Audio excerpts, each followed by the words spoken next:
자, 기초인문과정 4주차 두 번째 시간입니다. 계약법을 보고 있고요. 그 중에 총론 보고 있습니다. 각종 제도들이 중요하다고 그랬고요. 자, 지난 시간에 봤던 게 첫 번째가 계약 자유원칙 4가지 암기하자 그랬죠. 계약 체결 여부, 상대방 선택, 내용 결정, 방식의 자유 4가지가 있다. 두 번째, 계약의 성립과 관련해 계약의 종류, 쌍무, 편무 구별해야 되고 유상, 무상 구별해야 되고 낙성, 요물 구별해야 되는데 그걸 구별할 때 등장하는 계약이 하나 있었죠. 현상광고 계약이라고. 우리 시험 범위는 아니지만 그 계약의 종류를 이해하기 위해서 현상광고가 뭔지 정도는 기억을 좀 해두실 필요가 있고요. 계약의 성립과 관해서는 청약과 승낙의 의사청 계약 성립과 의사 실현에 의한 계약 성립과 교차 청약에 의한 계약 성립이 있었죠. 그다음에 계약은 체결됐는데 그 목적 달성이 원시적 불능이라면 계약은 무효가 되고 요때 손해배상 책임이 하나 생겼죠. 계약 체결상의 과실책임이라고. 그다음에 쌍무계약의 효력이라고 2개가 있었죠. 동시 이행의 항변권과 위험부담이라는 제도. 특히 위험부담은 후발적 불능이죠. 계약 체결상의 과실책임은 원시적 불능이죠. 이거 정확하게 처음부터 구별하고 계셔야 됩니다. 원시적 불능, 계약 체결상의 과실책임, 후발적 불능, 위험부담. 그다음에 후발적 불능의 제도가 하나 또 나와요. 채무불이행이라고. 그건 나중에 보게 됩니다. 그래서 지난 시간에 여기까지 봤고요. 이제 제3자를 위한 계약을 봐야 되는데 이것도 개념과 특징 정도만 기초과정에서 봅니다. 예를 들어서요. 갑이 을에게 땅을 팔아요. A 토지 1억 매매. 그럼 갑은 을에게 소유권 넘겨줘야 되고 을은 대금을 지급해야 되잖아요. 근데 갑이 을한테 계약을 하면서 요청을 해요. 뭐라고 요청을 하느냐. 대금은 병에게. 그럼 사람들이 왜? 그러겠죠. 그 왜는 따지지 마세요. 갑하고 병이 무슨 관계가 있겠죠. 그죠? 갑병이 무슨 관계가 있으니까 갑이 을한테 대금을 병한테 지급하라 그러겠죠. 이때 을은 왜 병한테 주라고 그러냐? 따질까요? 안 따질까요? 따질 필요가 뭐가 있어요. 을은 땅만 넘겨받으면 되는데 돈을 누구한테 주든지 땅만 넘겨받으면 되잖아요. 그러니까 을은 수락을 할 거예요. 오케이 이렇게. 그러면 나중에 갑이 을에게 땅을 넘겨줄 때 을은 갑이 아니라 병에게 대금을 지급해야 되겠죠. 그죠? 그래서 그 결과 병에게 권리가 생겨요. 대금 청구권이라고.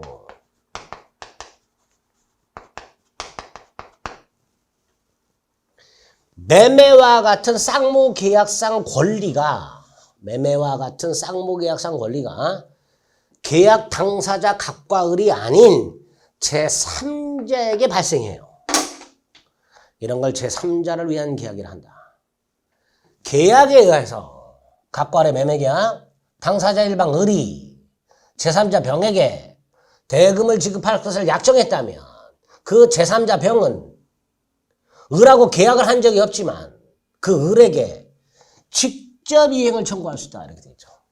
즉 제3자가 직접 을에게 대금을 청구할 권리가 생기게 됩니다. 이런 걸 제3자를 위한 계약이라 합니다. 자, 여기서 이제 두 번째. 병에게 지급할 것을 요청하는 사람. 이 사람을 요약자라고 부르고 요약자. 병에게 지급하겠다고 수락을 한 사람을 낙약자라고 부르고요. 이 낙약자가 바로 요 채무자입니다. 고정시키세요. 낙약자가 채무자다. 제3자에게 대금을 지급할 채무자가 바로 이 낙약자가 되는 거예요. 병은 뭐가 될까요? 제3자 또는 수익자. 이렇게 부르게 됩니다. 자, 요걸 제3자를 위한 계약이라고 하게 되고요. 하나만 더 봅니다. 자, 갑과 을이요. 매매 계약을 하면서 대금을 병에게 줘라. 을이 알았다. 그럼 바로 병한테 권리가 생길까요? 아니지. 여러분이 병이에요. 자, 갑이 을에게 병에게 돈을 주라고 한 이유가 있었어. 뭐가 있었냐? 갑은 병에게 1억을 갚을 돈이 있었어. 1억 채무가 있었어. 그러면 정상적이라면 갑이 을로부터 돈을 받아서 갚으면 되잖아요. 근데 귀찮은 거야, 갑이. 야, 다이렉트로 병한테 돈 줘 그랬어요. 그리고 갑이 병한테 전화를 합니다. 뭐라고 할까요? 야, 내가 너한테 갚을 돈 1억. 을이라는 사람이 줄 거야. 을한테 받아. 이렇게 연락이 오겠죠? 자, 그러면 병. 자, 여러분이 병이라고 한번 생각해 보세요. 갑한테 1억을 꿔줬고요. 갑한테 1억을 받아야 돼. 근데 갑이 전화가 왔어. 을한테 받으래. 자, 여러분 병이라면 기분이 좋을까요? 좀 찜찜할까요? 뭐 좋을 수도 있고 찜찜할 수도 있고 그렇잖아요. 자, 이때 병은요. 싫다고 할 수 있어야 되겠죠. 아, 싫어. 네가 줘. 나 을 몰라. 네가 줘. 이렇게 할 수 있어야 될 거 아니에요. 그쵸? 아, 상식적으로 제가 늘 말씀드리지만 상식적으로 갑이 병한테 전화가 와서 야, 을한테 1억 받아라 그랬을 때 병이 아, 나 싫다. 네가 줘라. 라고 할 수 있어야 될 거 아닙니까? 그러니까 갑과 을의 계약만으로 병에게 바로 권리가 생기는 게 아니에요. 그래서 요거 병의 권리는 그 병이 을에게 야, 나한테 돈 줘 라고 의사를 표시해야 그때 생긴다 이런 거예요. 이해되셨죠? 갑과 을의 계약만으로 병에게 바로 권리가 생기는 게 아니고요. 병의 의사를 물어보라는 거예요. 병이 싫을 수도 있으니까. 그쵸? 여자분은 병인데 갑이 을한테 돈 받으라 그러면 마냥 좋기만 할까? 아니잖아요. 을이 어떤 놈인지 모르는데. 당연히 이렇게 얘기해. 저는 저 같으면 이렇게 아 싫어. 네가 받아갖고 대금 받아서 나한테 줘. 저는 이렇게 얘기할 거예요. 그러니까 제3자를 위한 계약이 성립이 됐다 하더라도 갑과 을 사이에 이렇게 병을 위한 계약이 성립을 했다 하더라도 그 계약만으로 병한테 권리가 생기는 게 아니고 병이 따로 을한테 야, 돈 나한테 달라. 갑이 연락이 왔는데 너한테 받으라 하더라. 나한테 내놔. 이런 식으로 병이 을에게 제3자가 낙약자에게 수익을 받겠다라는 의사를 표시해야 되고 그때 병의 권리가 생기도록 이렇게 우리 민법은 규정을 두고 있는 겁니다. 이런 걸 제3자를 위한 계약이라 한다. 기초과정에서는 이 정도 의봅니다. 쌍무계약의 효력은 당연히 계약 당사자에게 발생하는 게 원칙이죠. 그런데 꼭 그래야 되는 건 아니란 말이죠. 계약에서 발생하는 권리를 계약 당사자가 아닌 제3자로 하여금 직접 취득하게 하는 것을 목적으로 하는 계약. 이게 제3자를 위한 계약이다. 예를 들어 갑이 이렇게 땅을 팔면서 대금을 병에게 지급하라고 한 경우에 갑과 을의 토지 매매 계약은 병으로 하여금 대금 청권을 취득하게 하는 제3자를 위한 계약이 될 것이고요. 이때 제3자에게 대금을 지급할 채무를 부담하는 채무자가 낙약자예요. 그죠? 요구하는 사람이 요약자고요. 병을 수익자라고 합니다. 자, 이때 요약자와 낙약자 사이의 관계를 이렇게 불러요. 보상관계, 기본관계. 요약자와 수익자 사이의 관계를 대가관계라고 불러요. 자, 이렇게 부른다는 거. 왜 그렇게 부르냐라고 따지지 마세요. 학자들이 이름 붙여놓은 거예요. 저도 못 따져요. 당신들 왜 이렇게 이름 붙여놨냐고. 요약자와 낙약자 사이의 관계를 기본관계, 보상관계. 요약자와 수익자 사이의 관계를 대가관계 이렇게 부르고요. 이 둘은 당연히 수익관계 이렇게 부르겠죠. 이렇게 제3자를 위한 계약이라는 게 있더라. 그리고 기억할 거. 제3자를 위한 계약이 성립하려면 당연히 요약자와 낙약자 사이의 매매 계약 따위가 유효하게 성립을 해야 돼. 이건 당연하죠. 그리고 그 계약을 하면서 병에게 이행할 것을 특약해야 되잖아요. 그죠? 그거를 제3자 약관이라고도 불러요. 제3자 약관. 이렇게 요약자와 낙약자 사이에 매매와 같은 쌍무계약을 하고 그 다음에 제3자에게 돈을 지급하라 알았다라는 특약이 있어야 되죠. 이 특약을 뭐라 한다? 제3자 약관. 자, 이렇게 두 가지가 있게 되면 제3자를 위한 계약이 성립을 하는 거예요. 다만 그것만으로 제3자의 권리가 바로 생기는 것은 아니다 말이죠. 갑과 을 사이에 제3자를 위한 계약이 체결은 되었으나 제3자에게 권리가 생기려면 별도의 요건이 하나 필요한데 그게 뭐냐? 제3자가 낙약자에게 수익을 받겠다는 의사를 표시해라. 요거까지 제3자를 위한 계약에서 기억해 두시면 되겠습니다. 됐죠? 자, 계약 총론의 마지막 개념 잡을게. 계약의 해제와 해지입니다. 자, 계약의 해제와 해지는 둘 다 공통적으로 계약을 체결한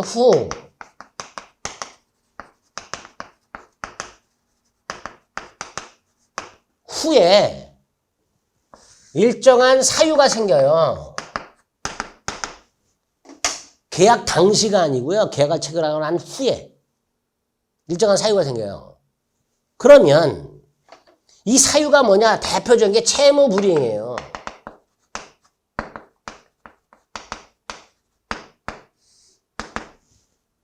예를 들어서 매수인이 대금을 지급하지 않아. 임대차 계약을 했는데 월세? 임차인이 월세를 안 줘. 계약을 한 후에 매수인이 대금을 안 줘. 임차인이 월세를 안 내. 계약 이후죠. 자, 이럴 때 상대방은 계약을 소멸시켜야 될 거 아니에요.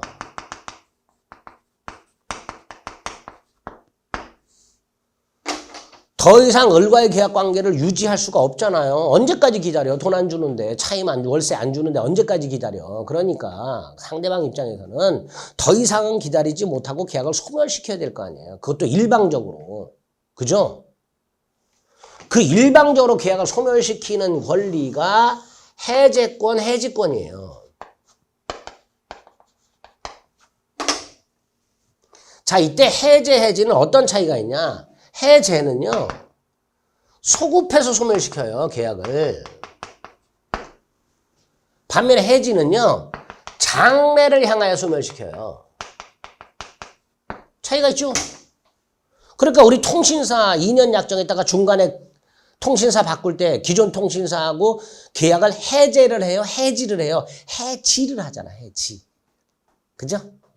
기존에 했던 건 그대로 두고 앞으로 안 한다. 이렇게 해제, 해지 공통적으로 계약은 성립했고 유효해요. 근데 계약을 하고 난 다음에 일정한 사유가 생겨. 그게 채무 불이행의 대표적인 게. 매매 같은 경우 대금을 지급하지 않거나 임대차 같은 경우 차임을 지급하지 않거나. 그럼 상대방 입장에서 언제까지 기다려줄 수가 없으니 계약을 일방적으로 소멸시킬 수 있는 장치가 필요해요. 그 장치가 해제권, 해지권이고 둘 다 계약을 소멸시키는데 차이. 해제는 소급해서 소멸시키고 처음부터 계약을 안 했던 것으로 돌려버리는 게 해제고. 임대차 같은 건 어때요? 지금까지 차임을 잘 냈었어. 한 1년을. 근데 최근에 안 내. 그러니까 지금까지 했던 건 그대로 두고 앞으로 나가달라. 소급 소멸을 해제, 장래 소멸을 해지라고 합니다. 그 중에 해제를 중심으로 시험 문제 나옵니다. 해지는 한 10년에 한 번 나올까 말까? 근데 작년에 나왔죠. 그러니까 당분간은 해지는 나오기가 어렵고요. 해지 거의 매년 나오죠. 자, 해제를 봅니다. 계약이 성립을 했어요. 유효해. 그런데 계약을 한 후에 일정한 사유가 생겨. 채무 불이행 같은 거. 그래서 당사자 어느 한쪽에 의사표시로, 이 의사표시는 뭐예요? 일방적. 일방적 의사표시로 계약을 소급해서 소멸시켜가지고 처음부터 계약을 체결하지 않았던 상태로 되돌리는 것, 이런 걸 해제라 합니다. 당연히 뭐하고 구별해야 돼요? 합의 해제하고 구별해야 되죠. 왜 구별해야 되는가? 해제는 일방적이고 단독행위잖아, 단독행위. 또 해제하려면 상대방이 채무불이행 같은 사유가 있어야 되잖아요. 그죠? 꿈자리가 사납다고 해제 못하잖아. 계약을 했는데 며칠 있다가 악몽을 꿨어. 상대방한테 나 악몽 꿨어. 계약 없던 걸로 할래. 그 상대방이 그렇게 하세요. 그럴까요? 그러니까 계약을 해제하는 건 일방적인 거고, 따라서 상대방이 납득할 만한 이유가 있어야 돼. 상대방 지가 돈 안 줬어. 그러니까 수긍하겠죠. 내가 돈 안 줬구나. 나는 계약을 해제 당해도 싸. 일방적인 거야. 근데 이런 사유가 없어. 좀 전에 악몽을 꿨어. 그럼 어떻게 해요, 갑은? 일방적으로 해제 못 하겠죠. 을을 만나. 내가 악몽을 꿨는데 나 이 계약 안 한 걸로 하면 안 되겠니? 상대방이 노 할 수도 있고, 그래? 야, 나도 꿈꿨다, 악몽을. 나도 이거 안 했으면 좋겠다. 서로 합의 볼 수 있잖아요. 그게 합의 해제예요, 그게. 그러니까 해제는 단독행위고 합의 해제는 계약이에요, 계약. 기존 계약을 해제하기로 하는 당사자 간의 계약. 성격이 완전히 다르죠. 일방적이냐 합의냐에 따라. 그러니까 우리 민법의 해제에 관한 규정, 단독행위에 관한 규정이 합의 해제에 적용이 될까요, 안 될까요? 안 되는 게 원칙이겠죠. 해제는 단독행위고 합의 해제는 계약이니까 적용이 안 되는 게 원칙일 겁니다. 그래서 해제는 일단 단독행위다, 합의 해제는 계약이다. 딱 이렇게만 일단 구별을 해두시면 됩니다. 실권약관은 지금 보지 마시고요. 철회도 보지 마시고. 자, 해제권을 봅니다. 해제권이 뭐예요? 일방적으로 소멸시킬 수 있는 권리죠. 자, 이 해제권이 어떻게 생겨요? 당사자 약정으로 생길 수 있죠. 예를 들어서 각과 을이 계약을 하면서 특약을 해. 야, 혹시라도 이 땅이 개발 제한구역으로 묶이면 해제할 수 있도록 하자. 약속을 했어. 근데 개발 제한구역을 묶여버렸네. 그럼 해제권이 생기겠죠. 이런 게 약정 해제권이에요. 중도금을 지급하지 않으면 갑은 계약을 해제할 수 있다고 약정해놨어. 근데 을이 중도금을 안 주네? 그럼 미리 약속했던 사정이 생겼죠. 그럼 갑은 계약을 해제할 수 있겠지. 이런 걸 약정 해제권이라고 합니다. 자, 중요한 게 법정 해제권입니다. 법정 해제권은 법에서 정해놓은 거예요. 그 대표가 뭐냐? 채무불이익입니다. 법정 해제 사유는 해제 사유를 법에서 정해놨는데 모든 계약에 공통적으로 적용되는 법정 해제 사유가 있어요. 이걸 일반적 법정 해제 사유라고 부릅니다. 일반적.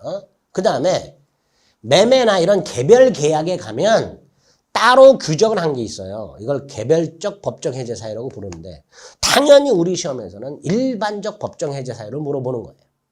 모든 계약에 우리가 계약 총론을 보고 있으니까 모든 계약에 공통적으로 적용이 되는 일반적 법정 해제 사유.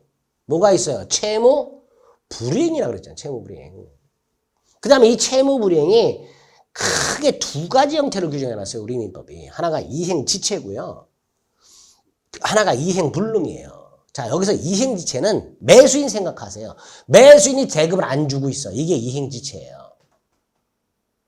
반면에 이행불능은 매도인을 생각하세요. 자, 갑이요. 1월 10일 날 을과 갑소유 자동차를 매매하는 계약을 했어요.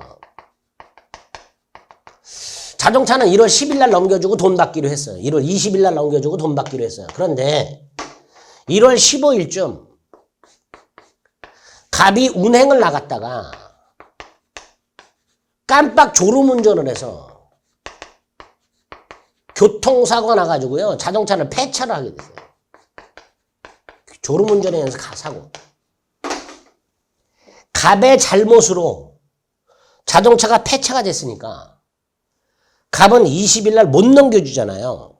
이게 뭐예요? 이행 불능이 되는 거죠. 갑의 잘못이 있잖아요. 채무 불이행이란 건 채무자의 고의 또는 과실로 이행을 못하게 되는 걸 말하는 거예요. 그 중에 돈 없어서 이행을 못해. 이행지체. 목적물이 멸실돼서 이행을 못해. 이행불능. 이렇게 되는 거예요. 이렇게 해제 사유란 해제권 발생 원인이란 약정 해제 사유와 법정 해제 사유가 있는데 그 중에 중요한 게 법정 해제 사유고 그 법정 해제 사유 중에 모든 계약에 공통적으로 인정되는 법정 해제 사유. 그게 뭐다? 채무불이행. 그 채무불이행이 두 가지 형태가 있다. 매수인이 돈을 안 주고 있는 이행지체와 매도인이 목적물을 멸실시켜서 이행을 할 수 없는 이행불능. 두 가지 형태로 나누게 되고요. 각각 이행지체일 때와 이행불능일 때 어떤 요건을 갖추어야만 계약을 해지할 수 있는가에 문제가 생기는 거예요. 그죠? 자, 그 중에서 딱 하나만 봅니다. 보통의 이행지체. 좀 전에 뭐라 했어요? 매수인이 대금을 안 주고 있다. 1월 20일 날 대금을 주기로 한 매수인이 대금을 지급하지 않고 있다. 그러면 갑은 바로 계약을 해지할 수 있느냐? 아니다. 544조. 을이 대금을 지급하지 않고 있다면 갑은 을에게 기회를 한 번 더 줘라. 상당한 기간을 정해서 대금 지급을 독촉하고, 여기서의 최고는 독촉입니다. 우리 무권 대리에서 봤던 추인할 겁니까 말 겁니까 물어보는 최고가 아니고요. 독촉. 이행 촉구. 대금 지급을 독촉하고 그 다음 그 기간 내에 대금을 지급하지 아니하면 그때 해지할 수 있다. 이게 대원칙이다. 그러니까 채무 불이행이 있을 때 바로 계약을 해지하는 게 아니고 채무자에게 한번 기회를 주고 그래도 이행을 하지 않으면 계약을 해지할 수 있는 게 대원칙이다. 그럼 예외가 있겠죠. 예외는 뭐예요? 최고하지 않고 해지할 수 있는 경우. 그걸 이제 나중에 구별해야 되는 거예요. 되셨죠? 상식적인 거예요, 여기도. 그러니까 기초과정에서 듣는 것들은 상식적인 내용인데 표현 같은 거, 이런 것들 조심하는 거예요. 용어 같은 것들. 그래서 해제가 어떤 것이고 합의 해제와 구별해야 되고 해제 사유 그 중에서 법정 해제권이라는 게 있고 대표적인 게 채무 불이행이면서 이행지체와 이행불능이 있다까지 딱 기억하시면 되고요. 그 다음에 이건 이제 맛배기로 보여드린 거야. 이행지체가 있을 때 바로 계약을 해제하는 게 아니라 한번 기회를 주고 그래도 안 하면 그때 해제할 수 있는 거구나. 요 정도. 요 정도는 법정 해제 사유에서 기억하시면 됩니다. 쭉쭉 넘어갑니다. 자, 해제권은 권리죠. 해제할 건지 말 건지는 해제권자의 자유입니다. 계약을 해제할 수도 있고 계속 독촉할 수도 있고 그렇습니다. 자, 일방적인 권리는 뭐라고 그랬죠? 형성권이라고 그랬습니다. 상대방이 있는 의사표시니까 도달해야만 효력이 생기겠죠. 그 다음에 행사기간 이렇게 되는데 당연히 행사기간도 문제가 생기겠죠. 천년만년 행사할 수 있는 건 아니겠죠. 당사자가 기간을 정하면 돼요. 계약을 하면서 미리 우리 해제권이 생기면 언제까지 행사기를 하자라고 정하면 되는데 정하지 않으면 10년이에요.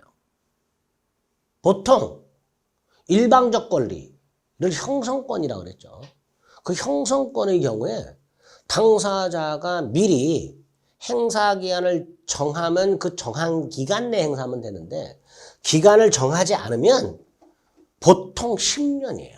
두 번째, 형성권 행사기간을 제척기간이라고 부르죠. 형성권 행사기간은 채권. 그러니까 우리 제척기간 민법 총칙에서 한번 했지만 우리 민법은 권리자가 권리를 일정 기간 행사하지 않으면 권리를 소멸시킨다 그랬죠. 그리고 그 기간이 두 개가 있었어요. 소멸시효 기간과 제척 기간. 소멸시효 기간은 채권에 적용이 된다 그랬고요. 제척 기간은 형성권에 적용이 된다 그랬죠. 해제권은 형성권이니까 당연히 제척 기간이 적용이 되겠죠.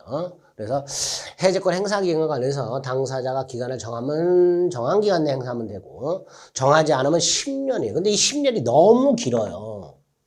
그러니까 예를 들어서 갑과 을이 계약을 했는데 갑에게 해제권이 생겼어요. 근데 이 해제권 행사 기간을 당사자가 미리 약정을 안 했단 말이에요.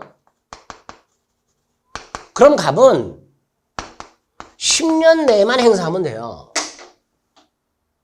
그러니까 심하면 9년 11개월 29일쯤 9년 11개월 29일이 지난 다음에 갑이 을에게 계약을 해지한다. 그래도 해제가 되는 거예요. 그러니까 이게 너무 길단 말이에요. 너무 길어. 그래서 보통 이런 경우에 상대방이 물어볼 수 있도록 해놨어요. 너 해제권 행사할 거냐면 계약을 해지할 거냐 말 거냐. 그게 552조 1항이에요. 해제권을 언제까지 행사할 것인가 정하지 않았어요. 10년이라 했죠. 그럼 을은 갑에게 상당한 기간을 정해서 해제할지 말지를 물어볼 수 있고 만약에 물어봤는데 갑이 대답을 안 했어. 그래서 을이 해제 통지를 받지 못했어. 그럼 해제권은 소멸하도록 해놨어. 이런 것들이 있더라. 생각하시면 되겠습니다. 자, 그다음에 6번째가 계약 해제의 효과죠. 간단하게 굵직한 것만 생각해 봅니다. 자, 계약이 해제됐어요. 그럼 계약은 어떻게 돼요? 소급해서 소멸하죠. 처음부터 없었던 상태로 되돌아가죠. 두 번째, 계약만 했지 서로 주고받은 게 없어요. 그럼 그걸로 끝이고 손해배상 문제만 남게 되죠. 문제는 전부나 일부를 주고받은 상태에서 해제가 됐어요. 근데 계약 해제는 계약이 처음부터 없었던 상태로 되돌렸으니까 주고받은 것을 돌려주고 돌려받아야 되겠죠. 이걸 무효에서는 부당이득 반환이라고 했어요. 그죠? 무효 취소에서는 부당이득 반환이라고 했습니다. 그럼 해제에서는 뭐라고 부르느냐? 원상회복이라고 불러요. 뭐라고 부른다고요? 원상회복. 그리고 이 원상회복은 부당이득 반환의 특칙으로 이해를 합니다. 왜 그럴까? 우리 부당이득 반환 기억나세요? 거스름돈 더 거슬러 받은 경우. 선악에 따라서 반환 범위가 달랐죠. 선이라면 현존하는 한도에서 반환하면 되고 쓰고 남은 거. 악의라면 받은 거에다가 이자 붙이고 손해를 배상해라 그랬죠. 그런데 그 부당이득 반환의 특칙이 우리 시험범위에 있다고 그랬고요. 그 중에 하나가 뭐가 있었어요? 제한 능력을 이유로 한 취소. 미성년자와 같은 제한 능력자는 선악을 묻지 않고 쓰고 남은 것만 돌려주는 게 특칙이었잖아요. 또 하나의 특칙이 원상회복이에요. 이 원상회복은 당사자의 선악을 묻지 않고 전부 반환이에요. 선악을 묻지 않고 뭐라고요? 전부 반환. 그래서 계약이 해제된 경우 뭘 이유로? 채무 불이행을 이유로 계약을 해제한 경우, 채무 불이행을 이유로 계약을 해제한 경우 계약은 처음부터 없었던 상태로 되돌아가고 주고받은 것은 깡그리 되돌려주고 따로 뭐 해라? 손해배상 청구원. 그죠? 을이 대금을 지급하지 않아서 갑이 계약을 해제했어요. 계약은 처음부터 안 했던 상태로 되돌아갔으니까 주고받은 건 돌려주고 돌려받고 엔드. 갑은 을에게 따로 뭐 해라? 손해배상을 청구할 수 있게 하는 거예요. 이게 채무 불이행을 이유로 하는 계약 해제의 기본적인 효과가 됩니다. 다 머릿속에 넣어두셔야 돼요. 그리고 나서 이제 계약이 소급 소멸하는 경우에 어떤 효과가 생기고 물권 변동과 연결이 돼야 되고 원상회복 의무가 뭐냐, 선악불문하고 전부 반환해라. 아까 뭐라 그랬어요? 동그라미 2번의 기억. 계약 해제의 효과로서 원상회복 의무에 의한 반환 범위에 문제가 있다. 근데 부당이득 반환인데 특칙이다. 어떤 특칙이냐? 선악을 묻지 않고 전부 돌려줘라. 나아가 매도인 같은 경우 계약금이나 중도금을 받은 게 있을 거 아니에요. 금전. 이거 받은 날부터 이자까지 붙여라. 받은 날부터 뭘 붙이라고요? 이자까지 붙이도록 해놓은 거예요. 이런 게 원상회복이에요. 그러니까 계약을 처음부터 안 했던 상태로 돌아가야 되니까 이자도 없었던 상태로 되돌아가야 되는 거예요. 갑이 미리 받아놓은 계약금 중도금의 이자.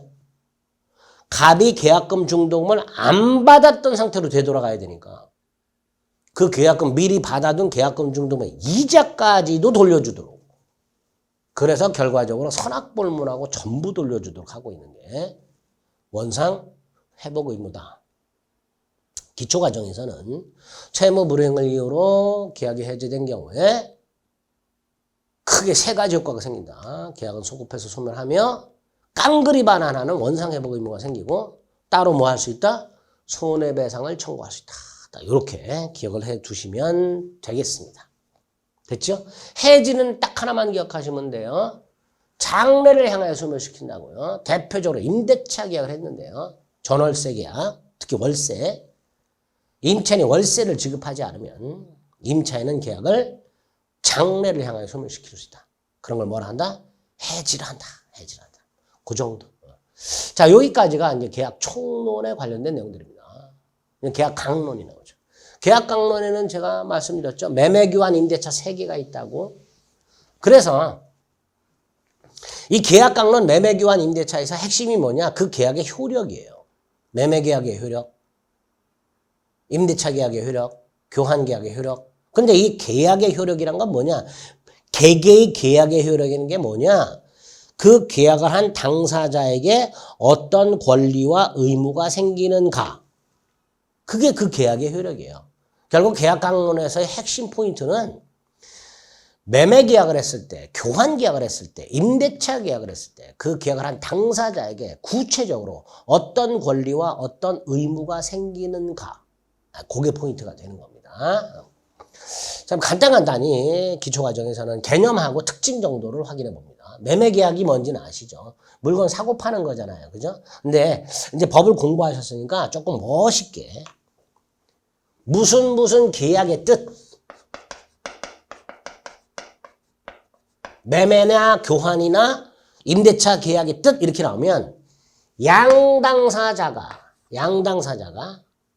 상대방에게 무엇을 약속하는가? 요거를 생각해 보시면 돼요. 뭘 약속해 주는가? 매매 계약은 뭘 약속하는가? 교환 계약은 뭘 약속하는가? 임대차 계약은 뭘 약속하는가?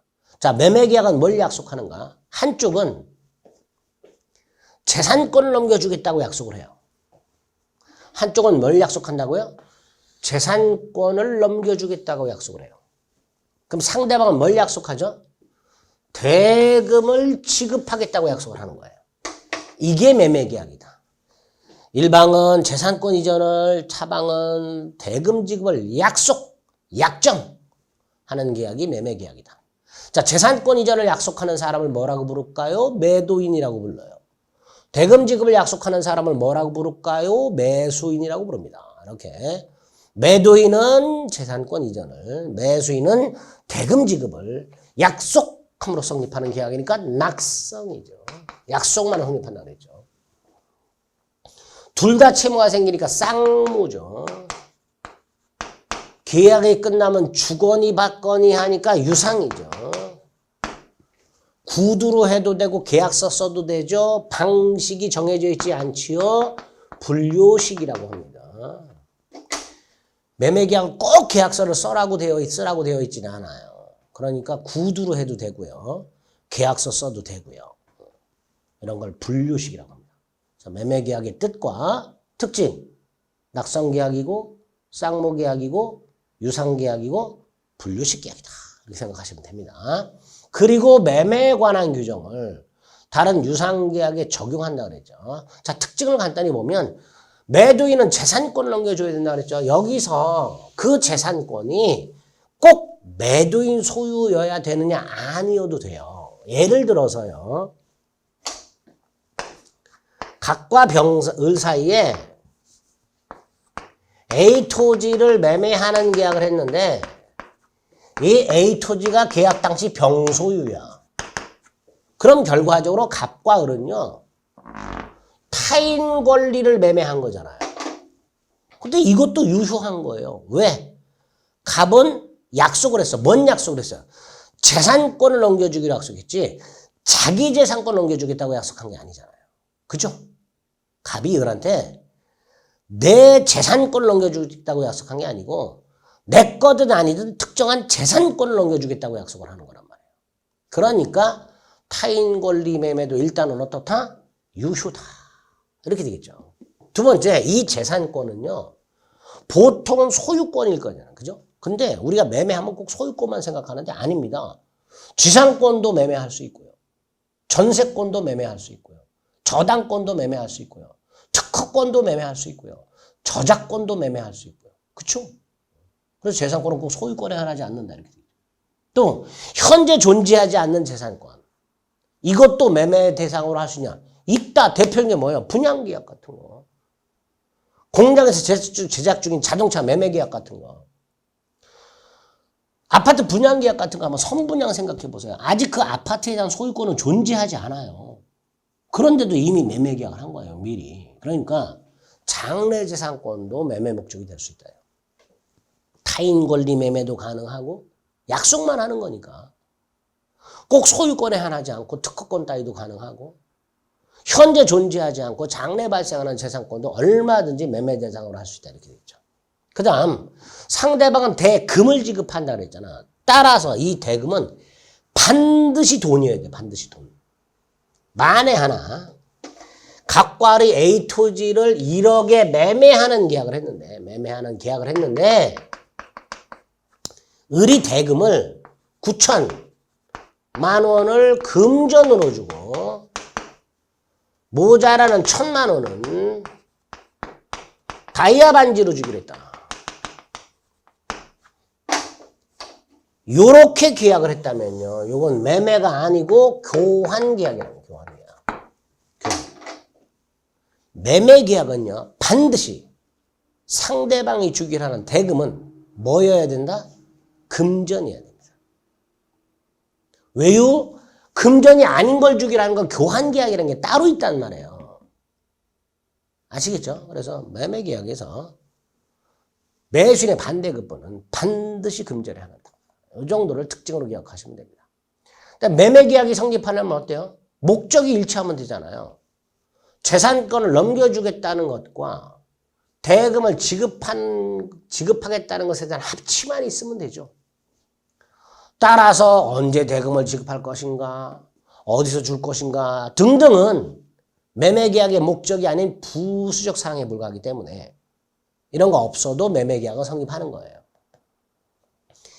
매도인이 넘겨주기라는 재산권과 매수인이 지급하기로 한 대금 요 두 개만 딱 합치하면 매매계약은 성립한다. 이렇게 생각하시면 됩니다. 자, 이때 이 매매계약의 성립관에서 우리 민법이 두 가지 제도를 두고 있는데 하나가 매매예약이라는 제도고요. 또 하나가 계약금이라는 제도인데 이 매매계약과 계약금은 많이 들어보셨지만 매매예약은 조금 어려워요. 어렵기 때문에 그냥 기본 개념만 생각해 봅니다. 각과 을이요. 1월 10일 날 만나가지고 갑소유 A 토지를 1억에 매매하는 계약을 체결한 게 아니라 이렇게 약속을 했어요. A 토지를 1억에 매매하는 계약을 6월 10일 날 체결하자라고 합의를 본 거예요. 각과 을이 1월 10일 날 만났는데 그 1월 10일 날 갑소유 A 토지를 매매하기로 계약을 한 게 아니라 그 A 토지를 매매하기로 하는 계약을 6월 10일 날 하기로 합의를 본 거예요. 이게 매매 예약이에요. 즉 매매 예약이란 장차 매매 계약을 체결하자라고 약속하는 거. 이게 뭐예요? 예약이죠. 그죠? 우리 식당 예약을 한번 보세요. 식당과 내가 계약을 한 게 뭐예요? 식당에 가서 음식 주문하고 먹고 돈 내는 게 계약이잖아요. 그런데 그 계약을 미리 하잖아, 예약을. 그런 거 생각하시면 돼요. 본 계약은 식당 가서 체결하는 거고요. 무엇을 먹을지. 그건 본 계약은 식당 가서 하잖아요. 근데 미리 예약을 해두잖아. 그런 거 생각하시면 돼요. 그래서 예약이라는 것은 본 계약을 나중에 체결하기로 하는 계약. 그게 매매 예약이다 라고 생각하시면 됩니다. 그럼 당사자가 매매 예약을 했어요.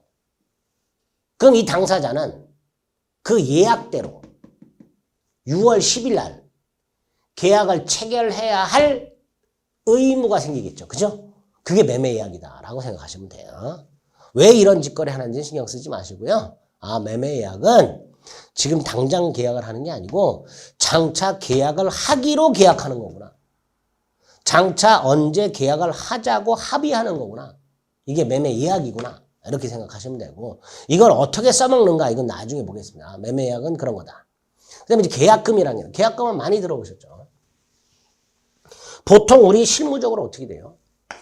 1월 10일 날 A 토지를 1억에 매매하는 계약을 하면은 보통 매도인은 매수인에게 대금의 1할 10% 정도를 계약금으로 요구하죠. 그래서 보통 매수인은 10% 정도를 계약금으로 지급하는 관행이 있죠.